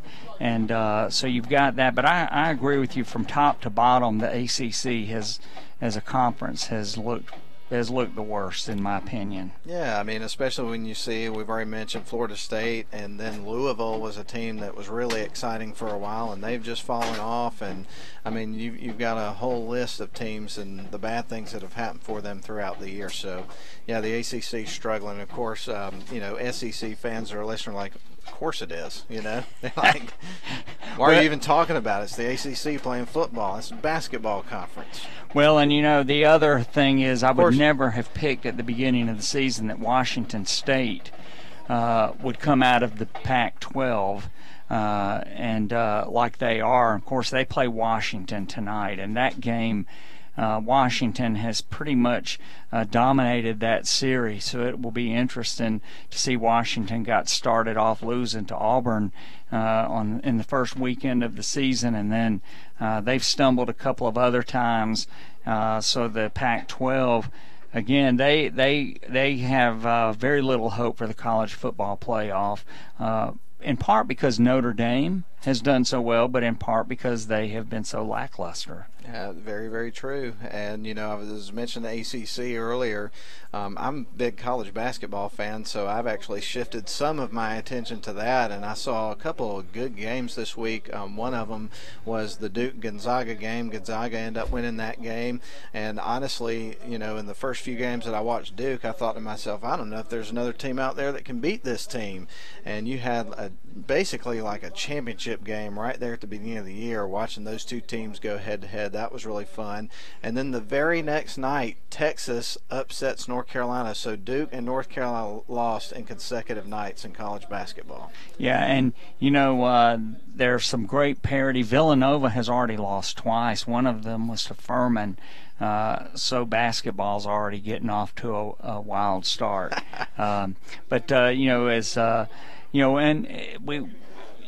It has surprised me too how dominant Alabama has been this year. Typically they're dominant defensively, but their offensive play has been so stellar. And that is not a typical Alabama team, but that's what makes this team so difficult to gauge. But when you look at Clemson and you look at their defense and then the job Trevor Lawrence has done up there, they look like they could give Alabama a really competitive game. And if, let's say, the college football playoff stays exactly like it is now, Michigan has the kind of defense where they can play with people. So that would be an interesting matchup, Michigan against Alabama. Absolutely, and like you mentioned, Clemson, I think we've learned from recent history that you can't count them out against Alabama. They've played competitively against them. The times that they have met, in the college football playoff championship game. So that would be a matchup I think people, even though you've seen it here lately a lot, you want to see it again just because they're two of the best teams in the game, and that's what you want to see. You don't want to see a situation like we saw when Alabama played Notre Dame several years ago and it was just a blowout. You want to see the most competitive game, and I'm not saying that's what would happen if they played again, but it's hard not to kind of think that way, It really is, and the players are back out on the field, and Reed's ready to kick off to Darlington. The Tigers will be going left to right on your radio dial. This is going to be a line drive kick, and it's going to come down to Demetrius Rogers in the middle of the field. He's trying to get running room on the far side. Good kick coverage by ELCA. Darlington will have the ball out at the 30-yard line, and will scrimmage from there to begin the second half. Yeah, so a decent return there for the Tigers, and they're going to start off with decent field position, and I guess that's one of the bright spots that we've seen in this game from Darlington, is they have had pretty good field position on several drives. All right, and there's a running clock, Matt. Darlington trailing 36 to nothing. And college football, West Virginia and Oklahoma tied at 14.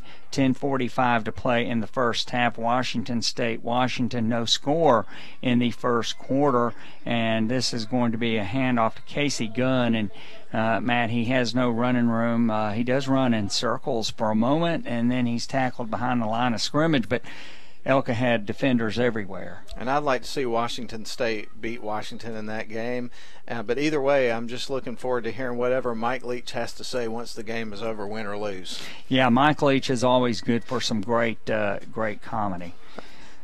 All right, Frank Manning in a shotgun, 3 wide outs to the far side, 1 to the near side. ELCA bringing up extra people, handoff to Colin Rogers, trying to get running room on the short side of the field, and he is upended at the 32-yard line.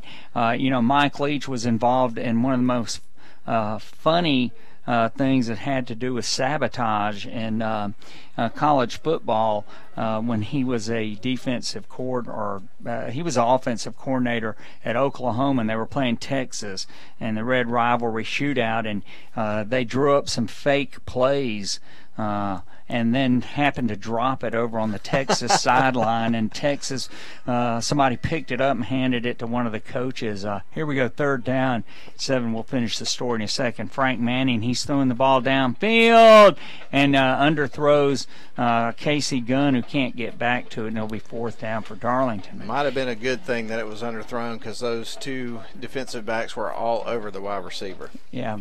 But in any event, Texas adjusted their defense, and they were trailing 17 to nothing to Oklahoma before the Texas defensive coaches realized that they'd been had, and threw down the plays that had been drawn up. But it was just a deliberate sabotage, and the Longhorns bid on it. But Mike Leach involved in that. All right, 4th down for the Darlington Tigers.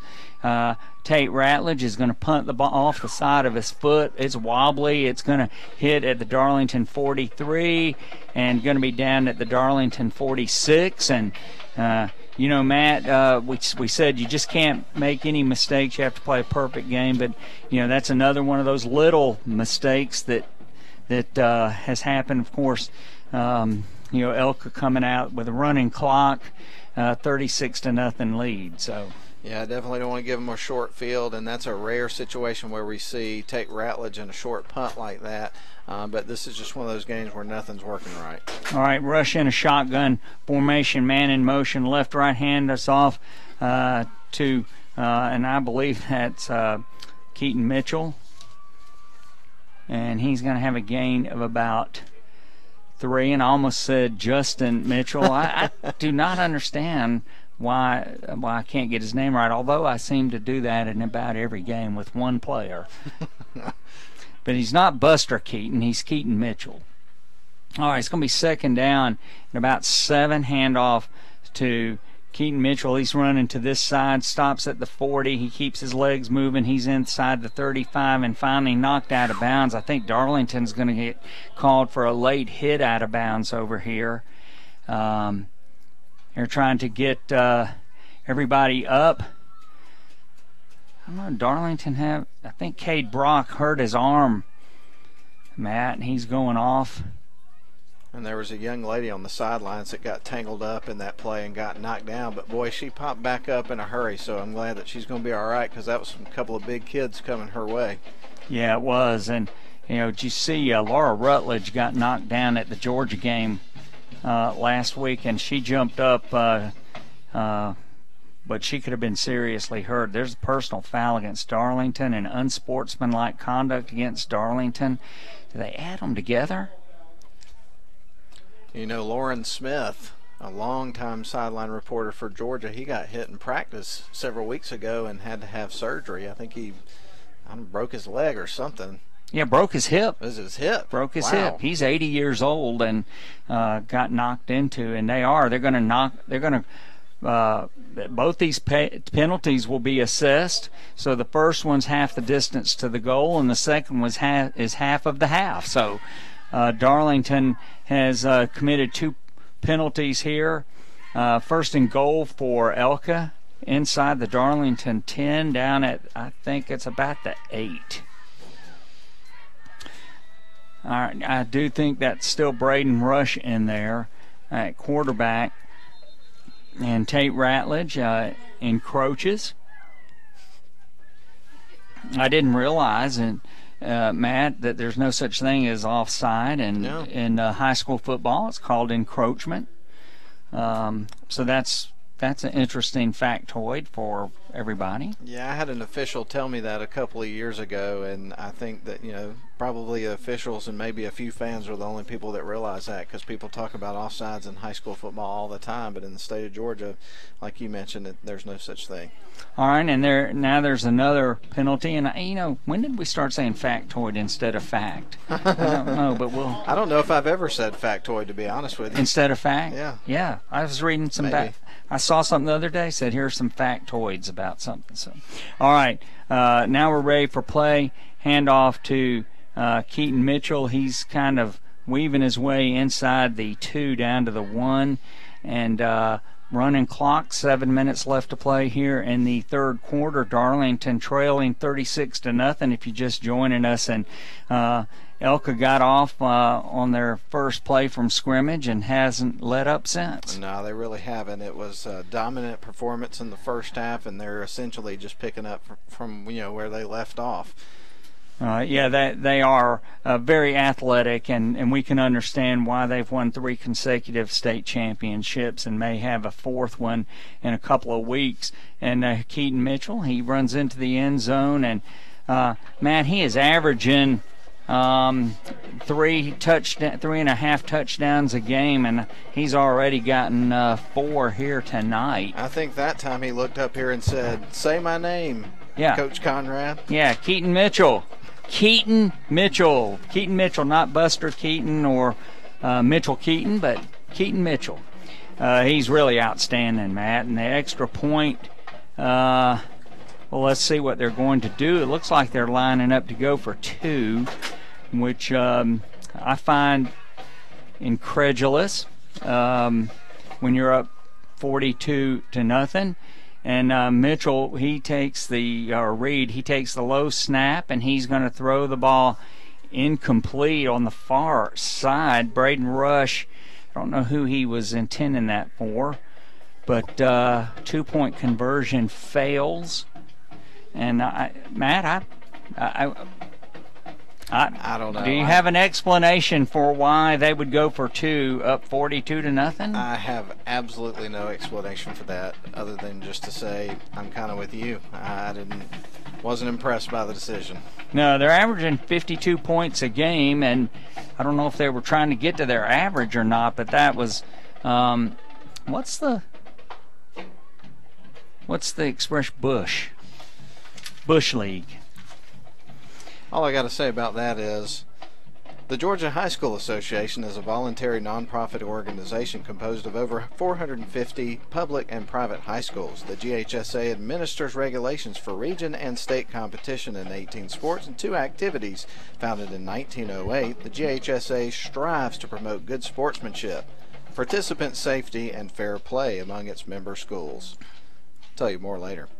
All right, Dawson Mitchell, the ball bounces past him, but Luke McDermott scoops it up. He's out to the 40, and he's wrestled down at the 43, and he really was wrestled down.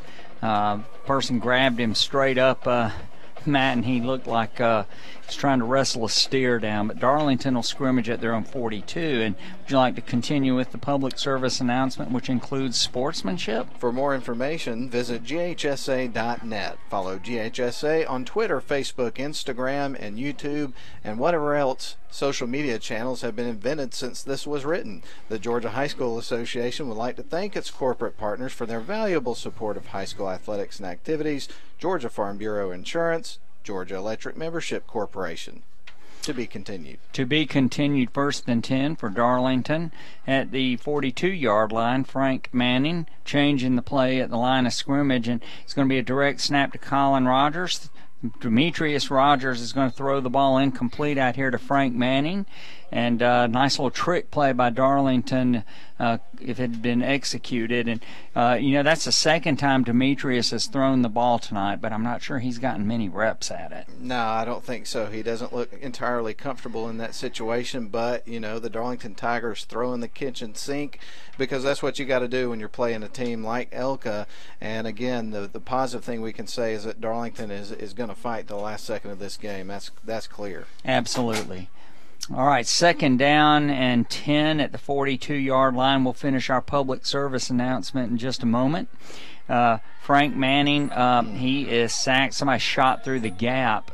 He was under center, Matt, and he got wrestled down immediately for a nice loss there of about 4.5 yards. As the wind picks up and the misting rain keeps coming down, this is an ugly night, isn't it? Well, Matt, it is, and we want to thank the coaches again for being on top of the press box so that we could be in the nice warm press box. But we also want to thank Paige Swiger and Barrick Wade's mom. I can't remember her name, but they're up on top doing the live stream video. And her son Miles is down here with us in the press box. He looks pretty cozy over there. It feels good in here, doesn't it? Yeah, he looks cozy. Frank Manning scrambling. He's going to be swamped by a host of players. He looks really nice over there, chomping on his gum, and has a nice stocking cap on, so or a toboggan on, Matt. And let's see, Beth Wade. Thank you, Miles. We appreciate that. So Beth Wade and Paige Swiger on top of the press box in this mist and cold and wind. And we want to thank them for the live stream. And again, we want to thank Kevin Dillman. Darlington's about to punt the ball, but Kevin Dillman again for the Honeymoon Bakery sponsorship and the Honeymoon Bakery icing on the cake player of the game, which will be awarded after tonight's game. Tate Ratledge. This is going to be a nice punt, Matt. Very high, and it's going to come down at the 31. Bounces backwards. Whatever it is you think a football will do, and it's very difficult to predict, a punter can get it to bounce a certain way, but not on wet turf like this. I think we got a flag on the play. All right. Let's see what's going on now. Yes, there's a big conference going on. And the referee for tonight's game will tell us in a moment what's going on here.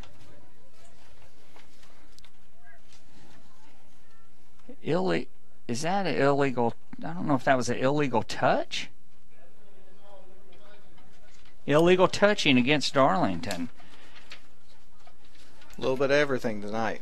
Yeah, not sure about that. I'm not exactly sure. It looked like the ball bounced and one of the Darlington players touched it, but the kick coverage team can touch the ball.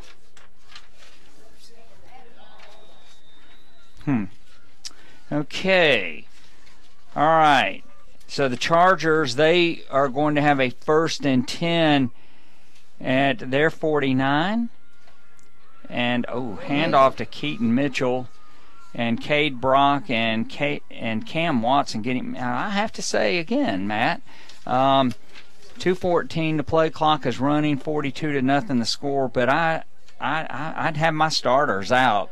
That time he got grabbed around the ankle, and but I'm in the press box and not coaching. That's right. And, again, Darlington, they just keep fighting in this game. I mean, definitely a lot of energy out there, and that's kind of tough to pull together when you're down 42-0 like the situation right now. Loss of 4, handoff to a man on a speed sweep, and Darlington is flying to the ball, Matt. That was a great play by Demetrius Rogers, who came up from his safety spot to tackle him for a loss.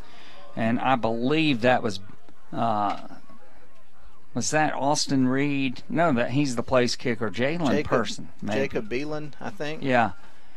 Again, if you're just joining us, navy blue jerseys with navy blue numbers outlined in gray. They're easy to see on the sideline, but none of the guys on the sideline should be having their names called out, so we're having a little difficulty with some of the names. And I got to tip my cap to the Darlington faithful that have come out to this game, because when Darlington makes a play, they are super loud. You can hear them on the opposite side of the field, and they're not going anywhere. And this is not optimal weather to sit out there for a game, I can tell you that. No, none of them have left. A lot of the ELCA fans have left. Rush, he's going to throw the ball complete out here on a little bubble screen, and that is Jacob Beelan, number 7. He is not going to have a first down. He's going to be down at the 46-yard line. Dawson Williams helps him to his feet. And this will be a 4th down for ELCA. They're going to actually mark it here at the 43. Matt, the line to make is the 41. Got another flag on the field. All right, and it's going to be a personal foul against ELCA. So, and this is a dead ball foul. So this will be marked off. I had the names of the referees a minute ago somewhere. I had them, and I've misplaced it, but the umpire was there. Here we go. A little help. Here we go. Our umpire tonight, Chad Young. He marches that one off, and Eric Avens, the referee for tonight's game.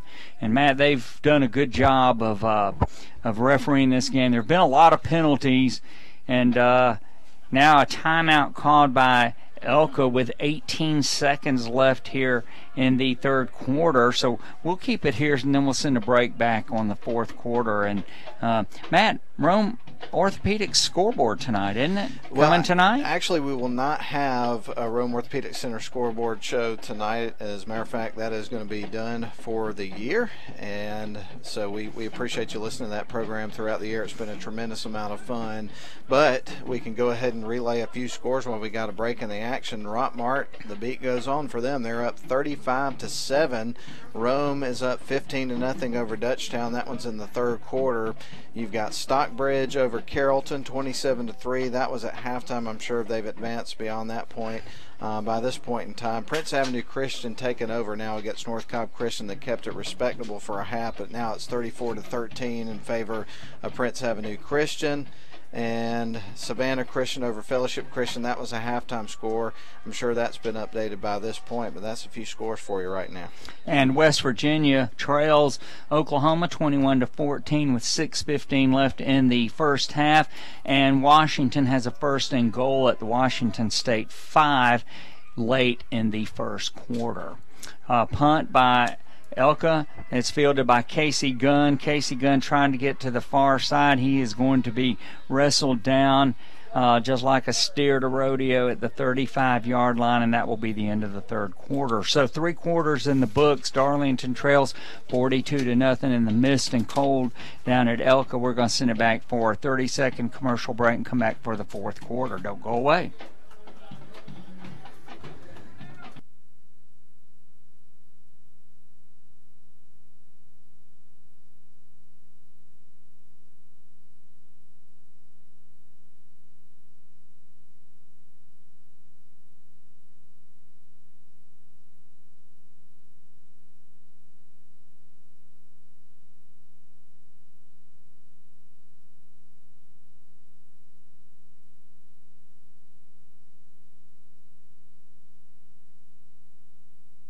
All right, back here at ELCA, Washington just scored a touchdown. They're up by 7-0 with 8 seconds left in the 1st quarter. Matt, this 3rd quarter, 7 plays by ELCA and 5 for Darlington. So with a running clock, but it seemed like there were more plays.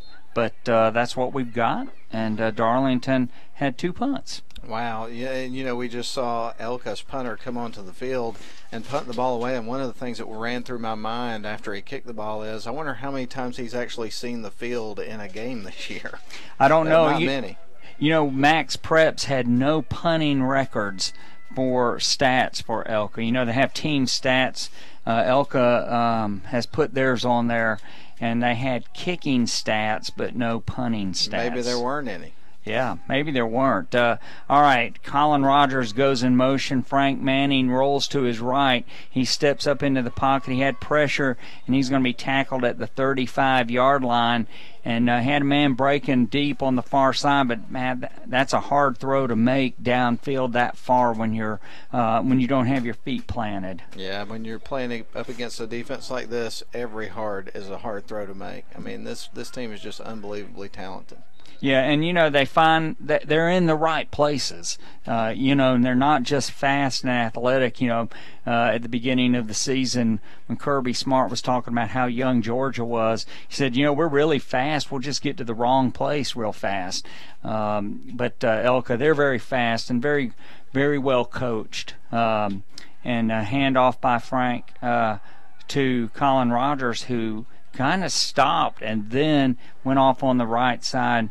Matt, I think he's got a gain of about 3-4 yards, be third down. Yeah, that would have been a great run to start on first down, but unfortunately that was second down, so you got a third and long situation here for Darlington. So, this is a situation where you feel like at this point of the game they've got to put the ball in the air. Yeah, the line to make is the 45-yard line of the Tigers, and no play clock here visible, so we don't really know how much time. Darlington has run 2 plays here in the first 2 minutes of the fourth quarter. Darlington trailing 42-0 here as time winds out on their season. Man in motion right to left. Frank Manning rolling to this side. He's going to throw the ball incomplete, intended for Casey Gunn. Had Barrick Wade on the sideline over here, but again rolling out to his left. It's just hard to get much on a wet ball. It really is, and this is a disappointing situation here for Darlington, down 42-0. As you mentioned, the season winding down. But again, when you looked at some of the adversity they faced throughout the year, who would have thought that this team would muscle their way to what will end up being a 9-3 record and another trip to the quarterfinals? That makes it 2 years in a row. So this has been a heck of a season. It has been, and Tate Ratledge in punt formation. Nobody deep for ELCA, and boy, that's a nice punt. Line drive. It's going to bounce at the 25 and roll down to about the 8. Wet turf, but Tate really got his foot into that, and he gives the home run signal out there.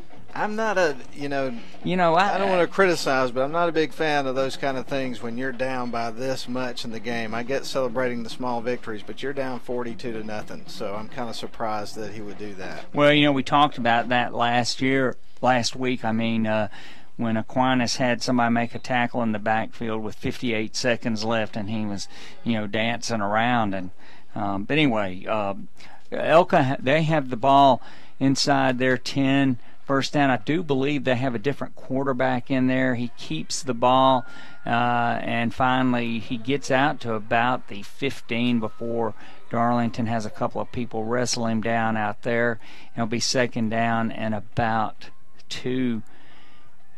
And Matt, look at the water just drifting across the field out there. And again, thank you to the coaches for letting us be in the nice, warm, dry press box. I know I might not ever leave. I may just stay here for the rest of the night. Yeah, it's really messy out there. A handoff to a man coming up the middle.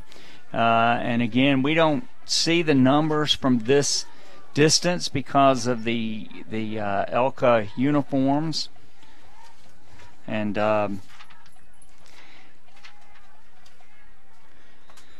let's see, Gina, our executive producer, who's our spotter, has our binoculars, and that's Gabe Wright, number 11, Gabe Wright, the quarterback for ELCA. Thank you. Good to have those binoculars up here tonight. It's going to be third down and about 2. The ball is snapped. Was that a bad snap? Yeah, I was looking down. Yes, bad snap. And now ELCA is going to have a fourth down inside their own 5. Clock continues to run. 7 minutes to play here in the football game. Matt, like we've talked about, it's been a great season, a great adjustment Darlington made after Griffin Brewster got hurt. He's doing great with his rehab, but Darlington had to change what they were doing and did a great job. As always, Tommy Atha he just does a great job of coaching, and and using what he's got, and has done an outstanding job with this team, going 9-2 up to this point. I think we got a delay of game, perhaps. Illegal substitution. Nope. And, you know, you get into a point like this, that's what happens late in a game, and people are coming in and out half the distance to the goal, so it's down to about the 1 yard line right now. And I can't see the number of the punter, so I don't know exactly who that. I actually can't see it at this point in time either. Yeah. He's going to punt the ball out of there. Really nice punt. And Casey Gunn just grabs it on the run, and then he gets drilled at about the 23-yard line. But he got it out of there, and that was number 14, Philip Massengale. So Philip Massengale, he's the punter, and he gets it out. Clock continues to run over here, and wind continues to blow a little bit. Look at the flag. It's just kind of fluffed out there, not doing a whole lot. But, Matt, it's been a fun season, and, you know, Darlington's really done a lot of great things this year. 3 wideouts to this side. I know the Tigers would love to put some points on the board here. Darlington had a chance in the second quarter and turned it over on downs at the half-yard line of ELCA. And Colin Rogers, he gets the ball, and nothing there. ELCA's second-team defensive line and linebackers are solid, too. Yeah, they are, and I mean, they've had an answer for everything that Darlington's trying to throw at them in this game, and so it's just a situation where we've said it many a times. Darlington's had a great year this year, but they just ran into a buzzsaw in the playoffs, and the end of the road is tonight. All right, and across the line, of course, you've got Colin Zazzaro at right tackle, done a great job for 3 years. Ted Gardner, Cade Brock, Tyson Darty, and of course on this side, Tate Ratledge. Hand off to Colin Rogers, who gets on the edge, and then he tries to cut it up inside, and there's nothing there. And he's going to be tackled on second down, so the Tigers will have third down and about 10. Yeah, glad you've joined us throughout the year here on WLAQ AM 1410. Of course, we've had a lot of fun bringing you these games this year. And, Steve, it's been a pleasure getting to work with you, man. It's been Matt, so much fun. It has been fun. It's good to be back, and, look forward to next year. Darlington's going to have some great players coming back, losing some good seniors, but we'll have some great players coming back. And incomplete pass to Rhett McDermott over on the far side by Frank Manning. And that's going to put Darlington in a 4th and long. Clock continues to run, and we'll be finishing up shortly. But it has been a great season. Honeymoon Bakery, icing on the cake, player of the game at the end of tonight's game, and we'll have to have a little conversation about that. I don't think they'll allow us to have honeymoon announcers of the game. Of course, I could award it to you. You could award it to me, and we could meet for breakfast in the morning. The Mutual Awarding Society here, but we'll have a player, Frank Manning. He's back to throw the ball, and over the head of his intended receiver over there, Barrick Wade, and on the far side, and that will be a turnover on down. So 2:50 to play in the football game, clock running. Yeah, and this is one of those games where, obviously for the seniors, it's going to be a sad night because their careers playing high school football is coming to the close. But I'm pretty sure everybody's at the point where they're like, okay, we're ready for this particular game to finish. So, and we're almost there. And, let's just go down through the Honeymoon Bakery winners thus far this year. Again, sponsored by the Honeymoon Bakery in Rome, Georgia. Gabe Ryan, he's going to throw the ball complete on a little bubble screen out here. Man breaks free on a bunch of tackles, and he's going to finally be wrapped up by, I think that's Dawson Williams out here on the 43. But Tommy Atha started as the Honeymoon Bakery player of the game at Pepperell, then Griffin Brewster at Coosa, and he also tore his ACL And Colin Rogers is for Sonoraville. Frank Manning had a great game at Gordon Lee. Colin Rogers from the Mount Zion game. Then Roth Wilcox, who got the momentum going up at Christian Heritage. Gabe Ryan, he fakes the ball to a running back and gets out to the 41-yard line. Tate Ratledge for Tryon. Alex Little for Bowden. He got that field goal that made it a two-score game at Bowden. Then Kobe Nadeau for North Cobb Christian. Some great defensive play. Colin Rogers again against Whitfield Academy, over 240 yards rushing in that game. And then Demetrius Rogers last week. So a large number of players. Gabe Wilcox, he's going to keep the football, and he is going to be out here less than a minute in tonight's game, Matt. And, I think, Steve, maybe tonight we should give it to a young man on this team that we've seen just give effort day in, day out, and maybe hadn't had his name called quite as much as some of the other players, but his presence has been known throughout the year, and maybe that type of player is who we should give it to today, somebody that hadn't had it yet. All right, Gabe Wright hands off to running back coming down the near side. He's pushed out of bounds. Finally, 30 seconds left in the football game, and apologize to Gabe. I think I called him Gabe Wilcox, Gabe Wright.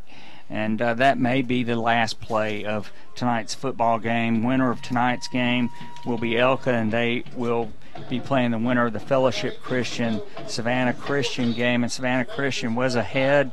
11 seconds to play. Wright is going to get this ball off. He's going to hand it to, or actually he's throwing it incomplete. It looked like he handed it, and then Darlington picks the ball up. A flag has been thrown, and it looks like Kobe Nadeau may score a touchdown. Is that? I think they're going to call that a lateral. I don't know what the flag on this side of the field is, but the referee did throw it. The time has expired. Let's see. The ELCA starters are angry on this side because they've given up a shutout. They haven't given up a shutout. The referee held the ball up. The game has ended, but we did not see any sign, Matt, did we? I never saw him throw it up. So yeah, he held it up, but I don't see that a sign has been given as to what this penalty flag was. The referees are marching off the field. So, one of them is like already in the locker room. Yeah. Running. So, yeah, they're jogging. Well, we wish them well and hope they have a nice holiday season. But they got some Black Friday